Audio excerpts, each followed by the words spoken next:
രണ്ട് അമേരിക്കൻ അന്തർവാഹിനികളെ നേരിടാൻ ആവശ്യമായ റഷ്യൻ ആണവ അന്തർവാഹിനികൾ ലോക സമുദ്രങ്ങളിലുണ്ടെന്ന് മുതിർന്ന റഷ്യൻ നിയമനിർമ്മാതാവ് വിക്ടർ വോഡോലാറ്റ്സ്കി.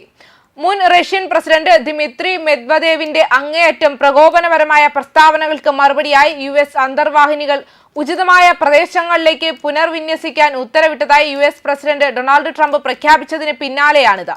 മറ്റു രാജ്യങ്ങളെ ഭീഷണിപ്പെടുത്തി റഷ്യയ്ക്ക് മേൽ കനത്ത പ്രഹരമേൽപ്പിക്കുന്ന ട്രംപിനെ വെറുതെ വിടാൻ റഷ്യ താൽപര്യപ്പെടുന്നില്ല. മാത്രമല്ല, തന്റെ ഉറ്റ ചങ്ങാതിയായ ഇന്ത്യക്ക് മേലുള്ള ട്രംപിന്റെ ഭീഷണിയും റഷ്യയെ ചൊടിപ്പിച്ചിട്ടുണ്ട്. റഷ്യൻ ആണവ അന്തർവാഹിനികളുടെ എണ്ണം അമേരിക്കൻ എതിരാളികളെക്കാൾ ഗണ്യമായി കൂടുതലാണെന്നും അദ്ദേഹം വ്യക്തമാക്കി. ട്രംപിന്റെ പുനർവിന്യാസ ഉത്തരവ് ഇതിനകം നിയന്ത്രണത്തിലാണെന്നും റഷ്യയിൽ നിന്ന് പ്രതികരണം ആവശ്യമില്ലെന്നും അദ്ദേഹം പറഞ്ഞു. US പ്രസിഡന്റ് ഡൊണാൾഡ് ട്രംപ് ഉചിതമായ പ്രദേശങ്ങളിലേക്ക് റീഡയറക്ട് ചെയ്യാൻ ഉത്തരവിട്ട സബ് കപ്പലുകൾ വളരെ കാലമായി അവരുടെ നിയന്ത്രണത്തിലാണെന്നും അദ്ദേഹം കൂട്ടിച്ചേർത്തു. കൂടുതൽ സംഘർഷം തടയുന്നതിനായി റഷ്യയും അമേരിക്കയും തമ്മിൽ ഒരു അടിസ്ഥാന ഉടമ്പടി ഉണ്ടാക്കണമെന്നും അദ്ദേഹം ആവശ്യപ്പെട്ടിട്ടുമുണ്ട്. ലോകം മുഴുവൻ ശാന്തമാകുന്നതിനും മൂന്നാം ലോക മഹായുദ്ധത്തിന്റെ തുടക്കത്തെക്കുറിച്ച് സംസാരിക്കുന്നത് നിർത്തുന്നതിനും വേണ്ടി റഷ്യയും അമേരിക്കയും തമ്മിൽ ഒരു അടിസ്ഥാന കരാർ ഉണ്ടാക്കണമെന്ന് അദ്ദേഹം പറഞ്ഞു. ഉക്രൈനെ ചൊല്ലി ഇരു രാജ്യങ്ങളും തമ്മിൽ വർദ്ധിച്ചു വരുന്ന സംഘർഷങ്ങൾക്കിടയിലാണ് ഈ പ്രസ്താവന. മെദ്വദേവിന്റെ സമീപകാല ഭീഷണികൾക്കുള്ള നേരിട്ടുള്ള മറുപടിയായിരുന്നു US അന്തർവാഹിനികൾ വീണ്ടും വിന്യസിക്കാനുള്ള ട്രംപിന്റെ തീരുമാനം. ട്രംപ് അന്തിമ നിരീക്ഷണങ്ങളുടെ കളിക്കുകയാണെന്ന് മെദ്വദേവ് ആരോപിച്ചു. റഷ്യയ്ക്ക് സോവിയറ്റ് കാലഘട്ടത്തിലെ ആണവ ആക്രമണ ശേഷിയുണ്ടെന്ന് അദ്ദേഹത്തെ ഓർമ്മിപ്പിക്കുകയും ചെയ്തു. ഉക്രൈനിൽ വെടിനിർത്തലിന് സമ്മതിക്കാൻ റഷ്യയ്ക്ക് മുതൽ 10 ദിവസത്തെ സമയമുണ്ടെന്നും അല്ലെങ്കിൽ അവരുടെ എണ്ണ വാങ്ങുന്നവർക്ക് തീരുവ നേരിടേണ്ടി വരുമെന്നും ട്രംപ് അദ്ദേഹത്തോട് പറഞ്ഞതിന് ശേഷമാണ് ഇത്.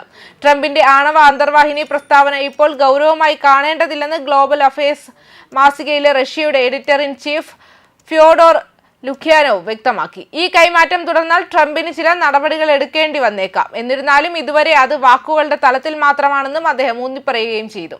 അതേസമയം റഷ്യയുടെ മുൻ പ്രസിഡന്റ് ദിമിത്രി മെദ്വദേവിന്റെ പ്രകോപനപരമായ പരാമർശങ്ങൾക്കുള്ള മറുപടിയായി രണ്ട് ആണവ അന്തർവാഹിനികൾ ഉചിതമായ മേഖലകളിൽ വിന്യസിക്കാൻ ഉത്തരവിട്ടതായി US പ്രസിഡന്റ് ഡൊണാൾഡ് ട്രംപ് വ്യക്തമാക്കിയിരുന്നു.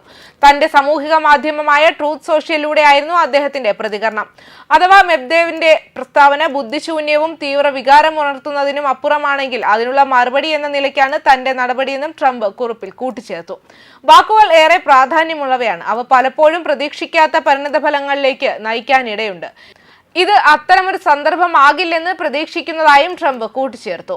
അതേസമയം ആണവ അന്തർവാഹിനികൾ എന്ന് ട്രംപ് പറയുമ്പോഴും അത് ആണവോർജ്ജത്തിൽ പ്രവർത്തിക്കുന്ന അന്തർവാഹിനികളാണോ അതോ ആണവായുധം പേർന്ന അന്തർവാഹിനികളാണോ എന്ന് വ്യക്തമാക്കിയിട്ടില്ല.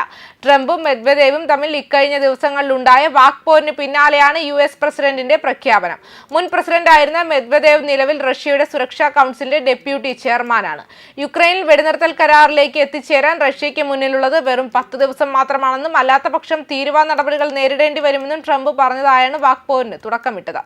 എന്നാൽ റഷ്യയ്ക്ക് സോവിയറ്റ് കാലം മുതലുള്ള ആണവശേഷി ഉണ്ടെന്നും അത് ട്രംപ് മറക്കരുതെന്നുമായിരുന്നു മെദ്വദേവിന്റെ പ്രതികരണം. ഇതോടെ വാക്കുകൾ സൂക്ഷിച്ചുപയോഗിക്കണമെന്ന് പ്രതികരണവുമായി ട്രംപ് രംഗത്തെത്തിയിരുന്നു.